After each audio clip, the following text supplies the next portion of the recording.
What? No dick.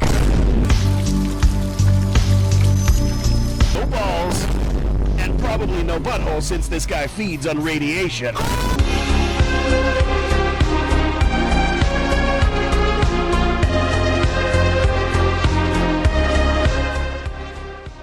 In 1968, Philip K. Dick's Do Androids Dream of Electric Sheep was published. The book about a world full of androids and imitation and having empathy for things that aren't human or animal was turned into an action movie about a guy hunting killer robots. But it missed one key detail. Testicle-destroying radiation. In the world of androids, radiation clouds have blocked out the sky. Storms of fallout are regular occurrences and presented to the public like a bad thunderstorm. So, it probably kills a lot of people, right? No! No, it doesn't! It just ages you a little, makes you stupid, and shrinks your balls.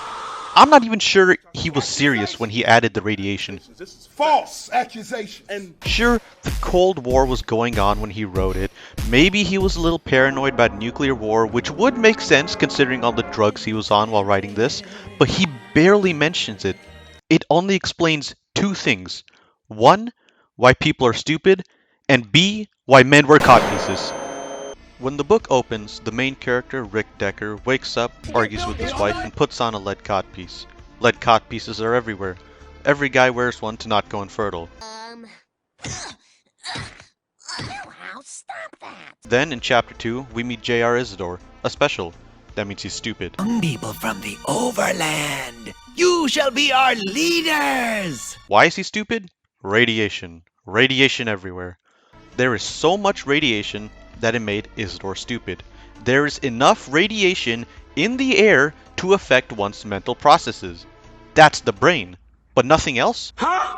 Breathing it in all the time apparently doesn't give you lung cancer or anything.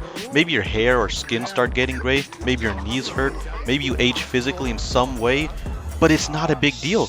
It's just radiation after all. And it all made sense until I remembered one of my psych lectures a few weeks ago. My professor said something about, radiation causing birth defects, but that can't be true. She's just studying for a master's in the field, and it wasn't in the book. Surely she knows less than the great human understander Philip K. Dick. Psych! Babies in the womb as an embryo or fetus can get growth restrictions, malformations, impaired brain function, and cancer, all with just one dose of 0.1 grays of radiation.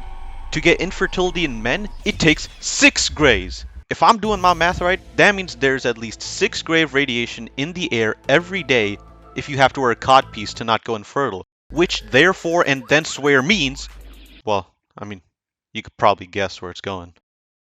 But it takes 12 gray for the ladies, so y'all are fine. Psych! Because if it takes just 1 day for men to go infertile, the difference between 6 grays and 12 grays doesn't matter. Because there's radiation everywhere, so everyone's going infertile. Unless you stay inside.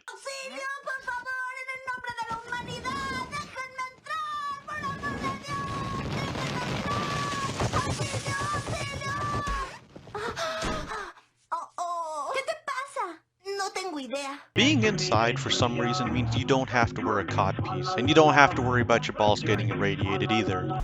A few years back, there were a bunch of fires in California. There still are, but they didn't spread as much smoke throughout the state.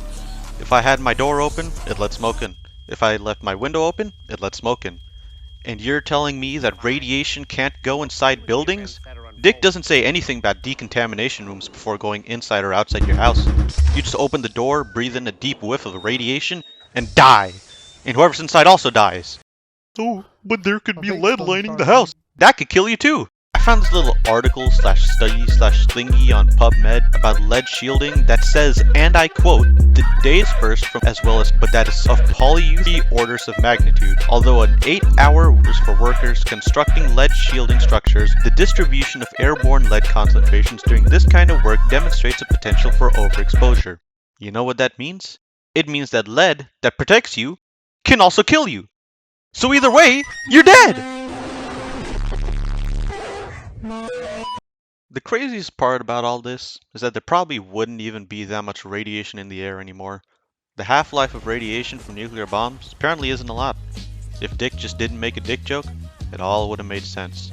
But no, he had to go and kill everyone. Or turn them into superheroes. It is science fiction after all. What a day. You look lonely.